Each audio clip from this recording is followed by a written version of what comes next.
The room started spinning while I was making coffee, and I had to sit down on my kitchen floor before I collapsed completely. My daughter-in-law took one look at me having a dizzy spell and immediately dropped to the floor like she'd been shot, clutching her chest and gasping about sudden chest pains. 20 minutes later, I was helping myself into Richard's car while the paramedics fussed over her Academy Award performance. If you're watching this, subscribe and let me know where you're watching from. What I didn't realize yet was that this wasn't just about stealing attention. There was something much darker happening in my own home. Now, let me paint you a picture of my life. I'm Martha Calloway, 74 years old, and blessed with a daughter-in-law who apparently thinks medical emergencies are a competitive sport. This particular Tuesday started innocently enough. I was minding my own business, making my morning coffee like a responsible adult, when the universe decided to throw me a curveball. I was reaching for my favorite mug when the kitchen suddenly started spinning faster than a politician's promises during election season. My head felt like it was floating 3 feet above my shoulders, and my legs turned into overcooked spaghetti. Being the genius I am, I decided to sit down on my kitchen floor before I face-planted into my coffee maker. There I was, 74 years old, sitting cross-legged on my own linoleum, staring up at the ceiling and wondering what the hell was happening to me. "Richard!" I called out, trying to sound casual despite the circumstances. "I need some help here. Your girlfriend just made friends with the kitchen floor." My partner of 15 years came running like the house was on fire. He took one look at me sitting on the floor, and his face went white as my good china. "Martha, what happened? Are you hurt?" I got dizzy and had to sit down. "The room won't stop spinning. How long have you been sitting there?" "Long enough to contemplate my life choices and count the dust bunnies under the refrigerator. Apparently my housekeeping skills need work." Richard was reaching for his phone when the back door burst open. Vanessa appeared like she had radar for family emergencies, which, come to think of it, she probably did. "I came to borrow some sugar." "Oh my God!" She stopped dead, stared at me on the floor for exactly 2 seconds, then pressed both hands to her chest like she was pledging allegiance. "I can't breathe," she gasped, swaying dramatically. "Something's wrong. My chest, the pressure," and down she went. Right there on my kitchen floor, writhing around like she was being exorcised. I sat there, still dizzy, watching this performance and thinking, well, this is interesting timing. "Call 911, Richard shouted, abandoning me to rush to Princess Drama Queen. "Already on it." Thomas appeared from somewhere, from phone glued to his ear. "We need an ambulance."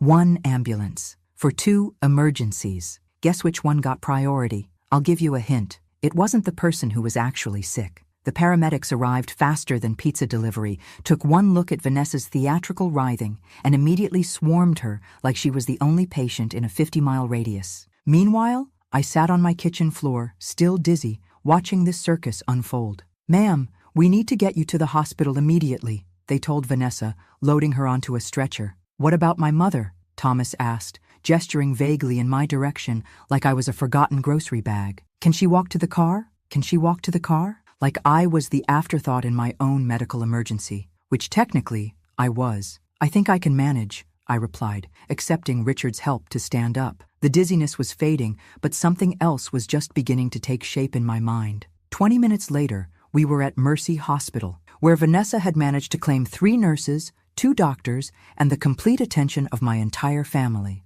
There she was in exam room 3, describing her life-threatening symptoms, while Thomas and Richard hung on her every word. And me? I sat in the waiting room for 2 hours, no longer dizzy, but definitely starting to see a pattern that made my blood run colder than the hospital air conditioning. "Mrs. Calloway?" a young resident finally called out, looking like he'd been working since the Clinton administration. "Sorry for the wait. Your daughter-in-law's cardiac episode seemed more urgent." "Of course it did," I replied, following him to an exam room. Funny how these things happen. As he checked my blood pressure and asked about my dizzy spell, I could hear Vanessa's voice from the next room, still describing her symptoms in vivid detail like she was narrating her own medical drama. But here's what struck me. When the doctor finally told her that all her tests were normal and she could go home, her recovery was nothing short of miraculous. 1 minute she was knocking on death's door, the next minute she was walking out under her own power, laughing about how stress must have triggered her episode.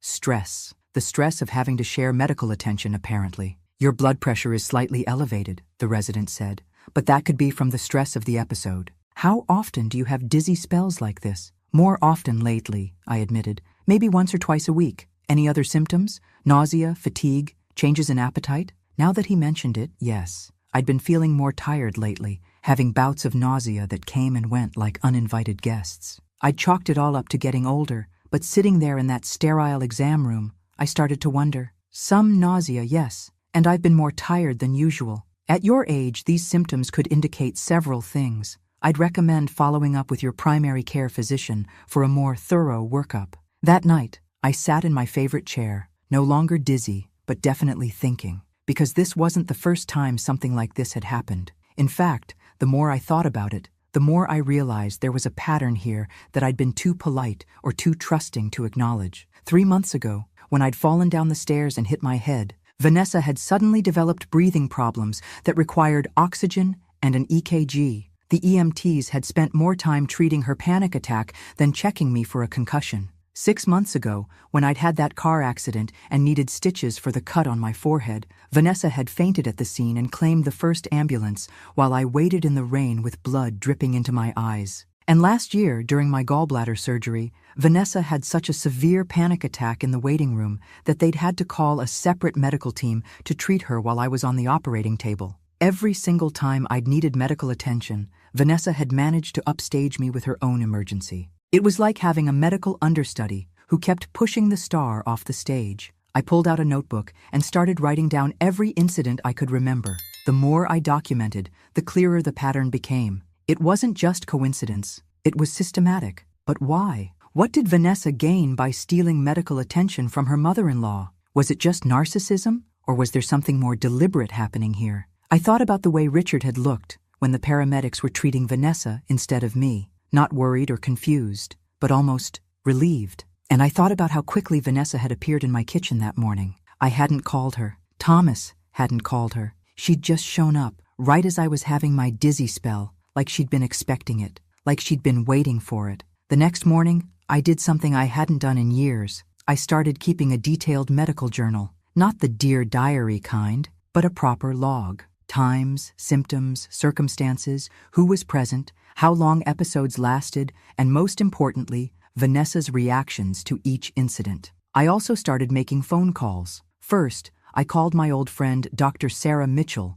who'd spent 30 years dealing with every variety of patient known to medical science. Sarah, hypothetical question. If someone consistently had medical emergencies, but only when someone else needed help, what would you call that? Attention-seeking behavior, factitious disorder, or remarkably convenient timing, she replied. Why are you asking? Please tell me you're not diagnosing family members again. Just curious about human psychology and the fascinating ways people compete for sympathy. Martha, you're being evasive. What's really going on? I told her about yesterday's incident and the pattern I was starting to see. Sarah listened without interrupting, which I appreciated. How many times has this happened? She asked when I finished. At least 6 major incidents in the past 2 years. Probably more minor ones I didn't think to track. Martha, that's not coincidence. That's systematic behavior. But what's the purpose? What does she gain? Control, attention, sympathy, or, Sarah paused, she could be ensuring that you don't receive proper medical care. That possibility hit me like a physical blow. What do you mean? If medical personnel are distracted treating her emergency, they're not focusing on properly diagnosing or treating your actual symptoms. It's a form of medical sabotage. After hanging up, I sat in my kitchen staring at my coffee cup, trying to process this idea. Was it possible that Vanessa's dramatic collapses weren't just about stealing attention, but about preventing me from getting proper medical care? And if so, why would she want to do that? I decided to do some investigating. I called the 3 hospitals where I'd been treated in the past year, claiming I needed to update my insurance information. What I discovered made my hands shake. At Mercy Hospital, where I'd been treated for my dizzy spell yesterday, there was no record of Vanessa ever being a patient. Despite being transported there by ambulance and treated for hours, she'd somehow never been officially admitted. At St. Joseph's, where we'd gone after my car accident, the same thing. No record of Vanessa as a patient, even though I clearly remembered her being treated for her fainting episode. At General Hospital, where I'd had my gallbladder surgery, they had a record of Vanessa being treated in the ER for a panic attack, but she'd given a different last name and different insurance information. This wasn't just attention-seeking behavior. This was fraud. But why commit medical fraud just to steal attention from your mother-in-law? What was the real purpose? That afternoon, I went shopping for what I call my power outfit, a crisp navy blazer that made me look like I could still run the world. Because I had a feeling I was going to need all the authority I could muster. At dinner, wearing my new armor, I decided to conduct a little experiment. I've been having some concerning symptoms lately, I announced, cutting my pot roast with deliberate precision. Vanessa's fork stopped mid-bite, like someone had hit her pause button. What kind of symptoms? Oh, probably nothing. Just some dizziness, a little nausea. You know, the usual complaints of someone whose body is apparently staging a revolt. The reaction was immediate and predictable. Vanessa set down her fork, her hand fluttering to her chest like a dying butterfly. "That's so weird," she said, her voice suddenly breathless. "I've been feeling dizzy too. All afternoon, actually." Bingo. I nearly choked on my pot roast. Really? How coincidental. Here I am, describing possible health issues, and you're suddenly experiencing the exact same thing. Maybe it's something in the air, she suggested weakly. Yes, that must be it. The mysterious dizzy air that only affects people when someone else mentions symptoms. Richard cleared his throat, clearly uncomfortable with the direction this conversation was heading. "Martha, maybe you should see Dr. Patterson about these episodes." "Already made an appointment," I lied, smoother than butter on warm toast. "Tomorrow morning, bright and early." I watched Vanessa's face carefully. For just a moment, panic flickered across her features before she composed herself. "That's good," she said. "You should definitely get checked out." "I think so too. In fact, I'm going to ask Dr. Patterson to run a complete blood panel. Really thorough testing this time." Now Richard looked uncomfortable too. "Don't you think that's overkill? You probably just need to drink more water." "Better safe than sorry," I replied cheerfully. "At my age, you can't be too careful about unexplained symptoms." The rest of dinner passed in tense silence. When Vanessa excused herself for what she claimed was a bathroom break but turned into a 20-minute absence, I knew something was brewing. I found her in the hallway, whispering into her phone like she was coordinating a military operation. "She's asking questions," I heard her say. "About the symptoms." "No, I handled it, but we need to be careful. What if she actually goes to the doctor?" When she saw me, she hung up faster than a telemarketer who'd called during dinner. "Everything okay, sweetheart?" I asked, with my sweetest grandmother smile. "Fine," she replied, but her laugh sounded like fingernails on a chalkboard. "Just checking on my mother." "How lovely. I hope her sudden emergency is resolving well." "Emergency?" "Well, you were gone for 20 minutes having what sounded like a very urgent consultation. Unless your mother has developed the miraculous ability to treat dizziness through telephone therapy." Vanessa's face turned an interesting shade of pink. "She's fine. Just needed someone to talk to." "How wonderful. There's nothing quite like a good heart-to-heart conversation. Speaking of hearts, I should probably get some rest. Big day tomorrow with the doctor and all." That night, I lay in bed thinking about that phone call. We need to be careful. What if she actually goes to the doctor? We? Who was we? And why would they be worried about me seeing a doctor for dizzy spells? I was starting to suspect this went much deeper than simple attention-seeking behavior. There was something they were afraid I might discover. Something they'd been working very hard to keep hidden. But what? I thought about all the symptoms I'd been having lately. The dizziness, the nausea, the fatigue, the way I felt better on days when I wasn't home much. The way Richard had been so attentive about my medications lately, always making sure I took them on schedule. My medications. I got up and went to my bathroom, turning on the light and really looking at my pill organizer for the first time in months. Everything looked normal, but something nagged at me. When had Richard started organizing my pills for me? I'd been managing my own medications for years, but sometime in the past few months, he'd taken over that task. "To help you remember," he'd said, "so you don't accidentally double dose." But I'd never had trouble remembering to take my medications. I was a retired pharmacy technician, for God's sake. Managing medications was second nature to me. So why had Richard insisted on taking over? And why was I having more symptoms now than I'd had before he started helping? A chill ran down my spine as a horrible possibility began to take shape in my mind. Wednesday morning, instead of going to a doctor's appointment I'd never actually made, I did something that would have made my late husband proud. I started investigating like the stubborn woman he'd married. First, I called every hospital in the area, claiming to be updating my medical records. What I discovered made my blood run cold. Vanessa had been to emergency rooms 17 times in the past 2 years. 17 times. Always with vague symptoms that cleared up quickly. Always when I or another family member had been seeking medical attention. But here's the kicker. She'd used 3 different names and claimed different insurance information each time. That wasn't attention-seeking behavior. That was systematic fraud. Next, I did something I'd never done before. I searched through Richard's computer while he was at work. What I found in his browser history made me sit down hard in his desk chair. Searches for elderly health decline symptoms, natural causes of death in seniors, and most chilling of all, how long does digitalis take to work? Digitalis, heart medication that could be deadly in the wrong doses. My hands shaking, I went to my medicine cabinet and really examined my pills for the first time in months. The blood pressure medication looked right, but when I rolled one between my fingers, something felt different about the texture. I needed help, and I needed it from someone who would believe me without thinking I was a paranoid old woman. I called Maria, the young pharmacist who'd taken over my old position when I retired. "Mrs. Calloway, how are you feeling lately?" "That's actually what I'm calling about. Maria, if someone wanted to slowly make an elderly person sick, hypothetically speaking, what would they use?" There was a long pause. "That's a very specific hypothetical question. Humor me. Something that would cause symptoms like dizziness, nausea, fatigue, but wouldn't show up in routine blood work? Well, there are several options. Digitalis in small doses, certain plant toxins, even everyday substances in the wrong quantities." She paused. "Mrs. Calloway, you're scaring me. Do you think someone is trying to hurt you?" "I'm not sure yet. But if they were, and I brought you some pills to test, could you tell me what was really in them?" "Absolutely. Mrs. Calloway, if you're serious about this, you need to be very careful." "Sweetheart, I've been careful my whole life. It's gotten me this far." That afternoon, I palmed several of my blood pressure pills while Richard was at work, careful to replace them in the organizer so he wouldn't notice any missing. Then I drove to the pharmacy, my heart pounding harder than it had during any of my dizzy spells. Maria took the pills to the back room for testing while I waited, trying to look like a normal customer picking up a prescription instead of a woman who suspected her own family was trying to kill her. 20 minutes felt like 20 hours, but finally she emerged,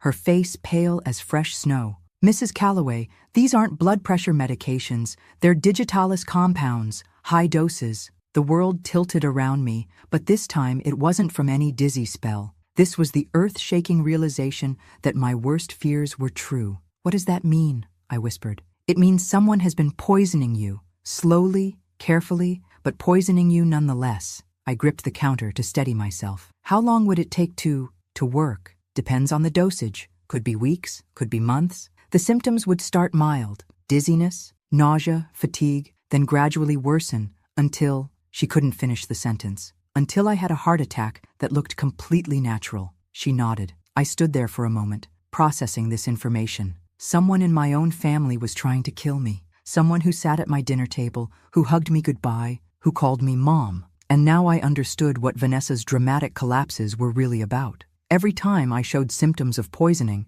she created a medical distraction to make sure no doctor would properly examine me or run the tests that might reveal what was really happening. She wasn't just stealing attention. She was covering up evidence of attempted murder. "Mrs. Calloway, we need to call the police." "Not yet," I said, my voice steadier than I felt. "First, I need to figure out exactly who's behind this and gather enough evidence to make sure they can't talk their way out of it." But even as I said it, and as I knew who was behind it. Richard had access to my medications. Richard had been researching digitalis. And Vanessa. Vanessa was making sure that every time I showed symptoms of poisoning, the medical staff would be too distracted to properly diagnose me. They were working together. They were trying to kill me together. I drove home in a daze, my mind reeling with the implications. How long had this been going on? How close had I come to not figuring it out in time? That night, I sat in my kitchen staring at my pill organizer, trying to decide what to do next. I couldn't just stop taking the fake pills. They'd notice. But I couldn't keep taking them either. I needed help, real help from people who would believe me and know what to do. The next morning, I called Detective Morrison from the Elder Services Unit. I'd met her at a community meeting years ago, and she'd struck me as someone who actually listened to older people instead of just placating them. "Detective Morrison, this is Martha Calloway. I need to report an attempted murder." "Ma'am, are you in immediate danger?" "I've been in danger for months. I just finally figured it out." An hour later, she was sitting in my living room, listening to me explain everything while taking careful notes. I showed her my documentation of Vanessa's medical fraud, Richard's browser history, and most damning of all, the lab results from Maria. "Mrs. Calloway, These are very serious accusations. Do you have any proof beyond the pills? I handed her my notebook documenting every incident. 17 separate occasions where Vanessa had medical emergencies that prevented me from receiving proper care. All while someone was systematically poisoning me. Detective Morrison studied the pattern. This is comprehensive. You've been investigating this yourself for the past week, but I think they're getting suspicious that I'm suspicious. As if summoned by our conversation, my phone rang. It was Vanessa. Martha, I'm so worried about you. Richard told me you've been having more dizzy spells. I think we should take you to see Dr. Patterson today. I met Detective Morrison's eyes, and she nodded, gesturing for me to put the phone on speaker. How thoughtful of you, dear. But I'm feeling much better today. Are you sure? You sounded so confused yesterday. Maybe we should have you checked for dementia. These episodes you've been having. Dementia. Of course. If they could make me seem mentally incompetent, no one would believe me if I tried to expose them. I'll think about it, I said, hanging up. Detective Morrison leaned forward. Mrs. Calloway, I believe you, but we need to catch them in the act. Are you willing to help us set up a sting operation? What kind of sting? We'll monitor you closely while you continue to appear to take the fake pills. When they try to escalate, and they will, now that they think you're getting suspicious, we'll be ready. I thought about this. It meant continuing to let myself be poisoned, continuing to pretend I didn't know what was happening. It meant putting my life in even more danger, but it also meant stopping them before they could hurt anyone else.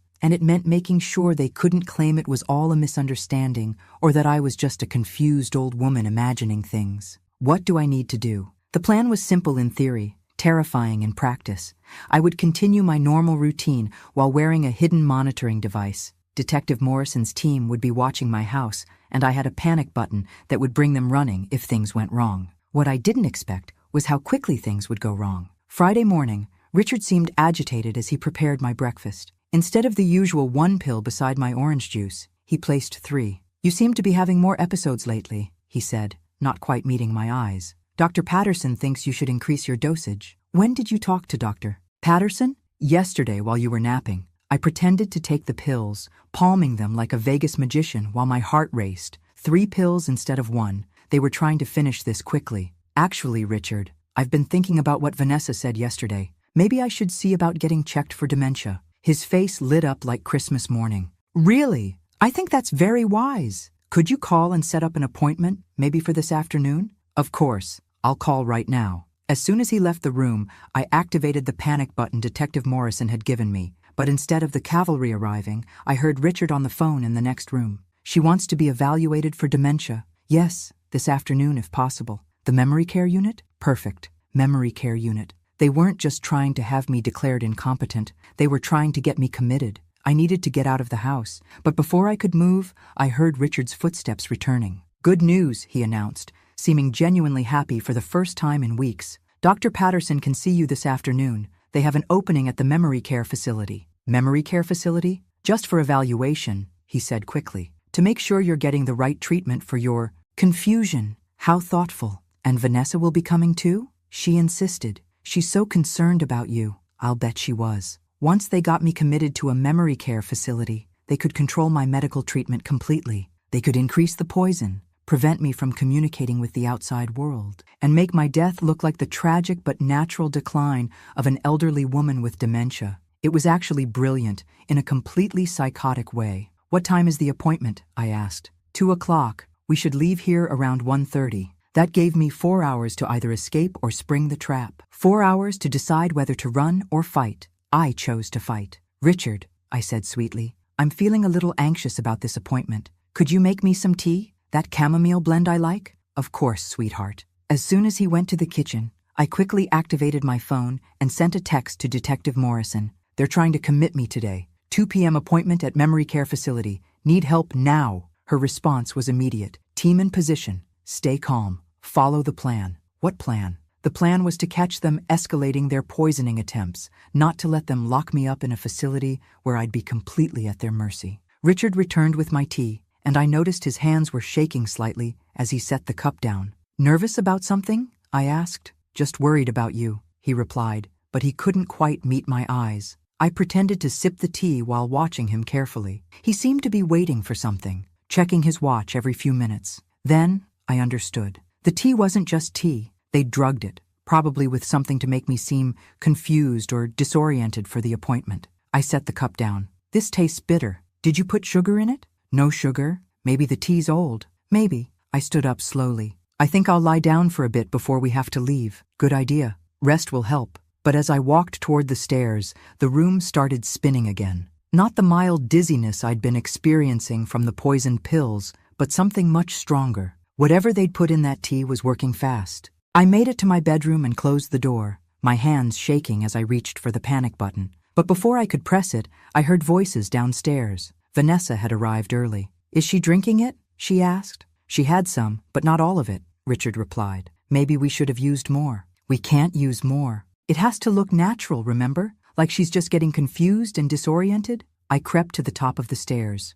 staying out of sight, but trying to hear every word. What if she doesn't seem confused enough for the evaluation? Richard asked. Then we'll help her along. I brought some of those pills that make people seem agitated and paranoid. We can give her one in the car. They were planning to drug me into appearing mentally incompetent. Once I was committed, they could control every aspect of my medical care. They could poison me with impunity, and if I tried to tell anyone what was happening, they'd just say it was the dementia talking. I pressed the panic button and waited, but nothing happened. No sirens, no police cars, no rescue team. Either the device wasn't working, or Detective Morrison's team was waiting for more evidence. I was on my own. The room was spinning more violently now, and I could feel my coordination slipping away. Whatever they'd put in that tea was strong enough to kill me if I'd drunk the whole cup. I needed to get out of the house before they came upstairs to check on me and found me conscious and alert instead of drugged and confused. Moving as quietly as possible, I opened my bedroom window. The roof of the back porch was directly below, and if I could make it that far, I could climb down and escape through the backyard. It was a ridiculous plan for a 74-year-old woman, but it was better than letting them succeed in their attempt to have me committed. I was halfway out the window when I heard footsteps on the stairs. Martha? Richard called. How are you feeling? It's almost time to go. I dropped onto the porch roof as quietly as possible, but the impact sent a shock of pain through my arthritic knees. I bit back a cry and crawled toward the edge, where the old oak tree provided a way down to the yard. Martha, Richard's voice was closer now. Martha, where are you? I heard my bedroom door open just as I grabbed the tree branch and swung myself off the roof. For a moment, I hung there like an elderly monkey, wondering if this was how my obituary would read. Woman dies attempting to escape from her own house. But adrenaline is a wonderful thing. I made it to the ground just as I heard Richard shout from my bedroom window. She's not here! Vanessa! She's gone! I ran through my backyard and into the neighbors, not stopping until I reached the street. My phone was still in my pocket, and I called Detective Morrison as I stumbled toward the main road. Martha, where are you? They tried to drug me, I gasped. In the tea. They were going to take me to a memory care facility and have me committed. We're on our way. Where are you now? Corner of Pine and Maple. I climbed out my bedroom window. You did what? It seemed like a good idea at the time. Within minutes, police cars were surrounding my house. I watched from Detective Morrison's vehicle as they arrested Richard and Vanessa, both of whom were still trying to maintain their innocence even as the evidence mounted against them. This is insane, Vanessa shouted as they led her away in handcuffs. She's obviously having a psychotic break. She climbed out a window. Yes, I called back, and it was the smartest thing I've done in months. The interrogation room at the police station was exactly like you see on TV. Bland, uncomfortable, and designed to make people tell the truth whether they wanted to or not. I sat behind the one-way glass, watching Richard try to maintain his innocence while the evidence piled up around him like snow in a blizzard. Mr. Winters, we have your internet search history showing research into digitalis poisoning, Detective Morrison said calmly. We have the fake pills with your fingerprints on the bottle. We have 17 documented instances of medical fraud committed by your accomplice. We have recordings of you discussing Martha's evaluation for dementia. What we don't have is your explanation. I want a lawyer, Richard said for the 5th time. In the next room, Vanessa was telling a very different story. She'd already confessed to the medical fraud, the fake emergencies, and her role in diverting attention from my symptoms. What she was trying to do now was minimize her involvement and throw Richard under the bus completely. He told me it would look natural, she sobbed to her interrogator. He said old people die of heart attacks all the time, and no one would question it. I never wanted to hurt anyone. But you did hurt someone, the detective replied. Mrs. Calloway could have died. That was never the plan. We just wanted her to seem frailer, more dependent, so we could get power of attorney and access to her accounts. And when that wasn't working fast enough, Vanessa's voice dropped to a whisper. Richard said we needed to speed things up. He said the digitalis would make it look like her heart just gave out. But I never thought he'd actually what? Try to have her committed. That was his idea. He said once she was in the memory care facility, we could control everything. Her medications, her medical treatment, her contact with the outside world. I turned away from the window. I'd heard enough. Thomas was waiting for me in the hallway, looking like he'd aged 10 years in the past week. Mom, I'm so sorry. I should have seen what was happening. How could you? They were very good at what they did. But the pattern. All those times Vanessa had emergencies when you needed help. The pattern was only obvious once I knew what to look for. I patted his arm. They fooled everyone, sweetheart. Don't blame yourself for not seeing what they worked so hard to hide. How did you know? What made you finally realize what they were doing? I thought about this carefully. It wasn't any one thing. It was the accumulation of small details that didn't add up. Vanessa's perfectly timed emergencies. Richard's sudden interest in managing my medications. The way I felt better on days when I wasn't home. But what made you test the pills? When I realized they were working together, the phone call I overheard, the way they both pushed for me to see doctors about dementia, it clicked that this wasn't just about attention or even money. This was about control, and ultimately, it was about eliminating the only thing standing between them and my bank account. Detective Morrison emerged from the interrogation room. Mrs. Calloway, they're both confessing. Richard's trying to make a deal, but with the evidence we have, he's not in a position to negotiate.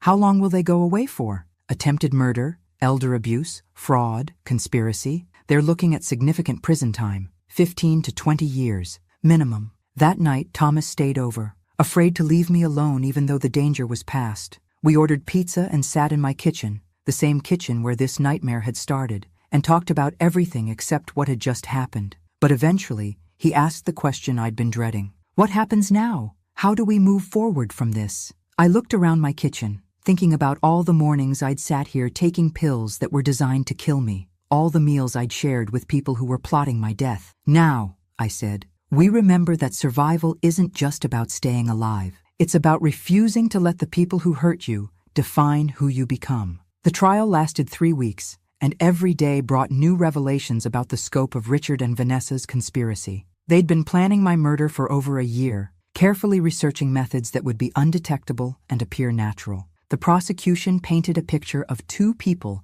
so consumed by greed that they'd been willing to slowly torture an elderly woman to death for her money. The defense tried to claim it was all a misunderstanding, that they'd been trying to help me manage my declining health. That argument fell apart when they played the recorded phone conversations. She's getting too suspicious. Vanessa's voice filled the courtroom. We need to speed up the timeline. How much more can we give her without it being obvious? Richard replied. Enough to finish the job. And if that doesn't work, we can always use the backup plan. The memory care facility? Once she's committed, we can do whatever we want. Who's going to believe a crazy old woman with dementia? The jury looked horrified. I felt vindicated. On the final day of testimony, I took the stand to give my victim impact statement. Your Honor, for months I lived in my own home while two people I trusted systematically poisoned me and gaslit me into thinking I was losing my mind. They stole my health, my peace of mind, and nearly stole my life. I looked directly at Richard and Vanessa. But here's what they didn't count on. I'm too stubborn to die quietly, too smart to be fooled forever, and too determined to let them win. I paused, letting that sink in. They thought they were clever. But they made one crucial mistake. They underestimated their target, and that mistake is going to cost them the next 20 years of their lives. The courtroom was silent, except for the sound of Vanessa's quiet crying.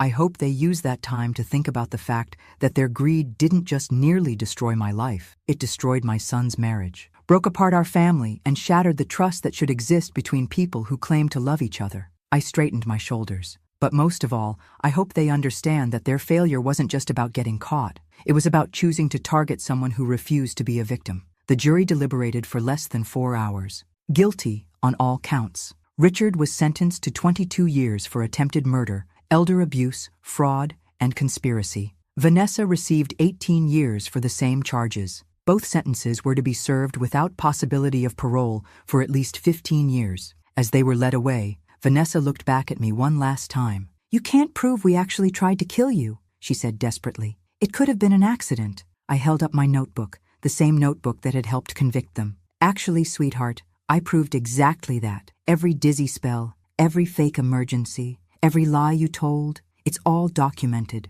She looked stunned, like she'd never considered that someone might actually keep track of what they were doing to them. The difference between us, I told her, is that I paid attention, and you didn't. 6 months after the sentencing, I stood in my kitchen making coffee, real coffee, with my own hands, using my own ingredients, taking my own actual medications afterward. Simple pleasures that I would never take for granted again. Thomas had moved in temporarily after the trial, worried about leaving me alone. But today he was packing to move back to his own place. Are you sure you'll be okay here by yourself? He asked for the 100th time. I survived being slowly murdered in this house, I replied. I think I can handle living here peacefully. He laughed, but it was still a little nervous. Have you thought about dating again? Maybe finding someone new? Honey, after what I've been through, I think I'll stick to my own company for a while. It's much safer. Sarah, the nurse Thomas had been dating during the whole ordeal, had become a close friend. She stopped by that afternoon with groceries and updates from the hospital.